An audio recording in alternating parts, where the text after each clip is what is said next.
हाय आज आम मैंने जाना साम्स ओडिशा पोर्टाल रे किपरि ऑनलाइन माध्यम आमर एडमिशन फी जमा करवा।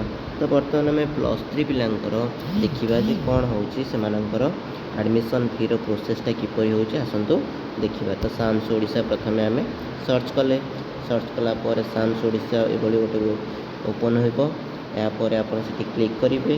क्लिक कलापर देखो ये आम डिग्री +3 आसला हारी। क्लिक कलापर आपण मैंने कौन करेंगे ना स्टूडेंट लॉगिन करेंगे।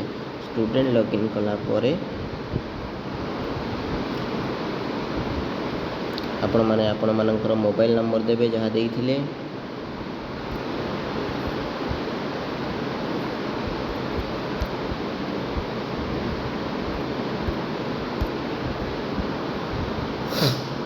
मु गोटे पिलार मोबाइल नंबर दौची तापर पासवर्ड देवे आपण।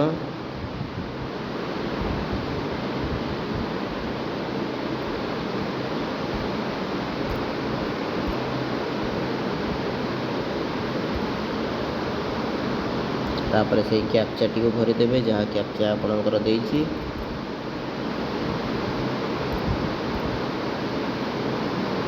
आपण मैंने देखिपे बर्तमान पिलांकर कौन आसरी ना ये एक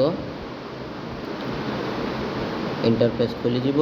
इंटरफेस खोलला आपण मैंने कौन करेंगे ना इंटीमेशन कंप्लीट अच्छी। तो आपड़ एठिक आसबे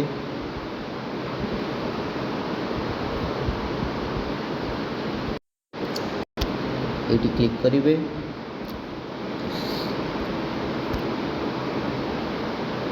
ये क्लिक कलापर आपण मैंने देखिपे एप्लिकेशन फॉर्म कैप्टिन पेमेंट हिस्ट्री इंटीमेशन लेटर। तो इंटीमेशन लेटर जगह क्लिक करेंगे।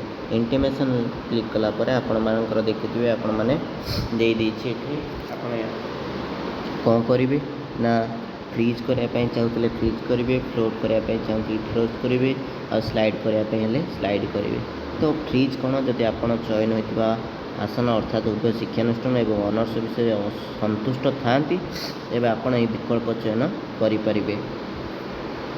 जदि आप फ्लोट जदि आप चयन होता आसन विषय को ग्रहण करुँच परवर्ती चयन प्रक्रिया केवल वर्तमान मिलता शिक्षानुष्ठान उच्च पसंदर ऑनर्स विषय चयन करने चाहते तेज आपको फ्लोट विकल्प चयन करने को पड़ो। यही परिस्थिति में आपको स्क्रीन में देखा जाता एडमिशन फी देवाक पड़ो किंतु चयन होता शिक्षानुष्ठान को जीवार कौन आवश्यकता नहीं। ठीक अच्छे स्लाइड जदि आप चयन होता आसन विषय को ग्रहण करुँच परवर्ती चयन प्रक्रिया भाग नहीं कैप्रे प्रदान कर उच्च विकल्प गुड़िक चयन होगा चाहते तेज स्लाइड अप करूँ।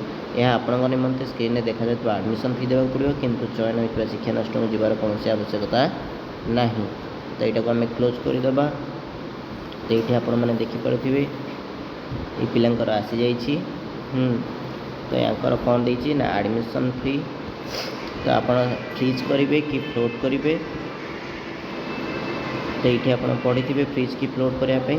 तो ये मनकर फ्रीज करुच्ची।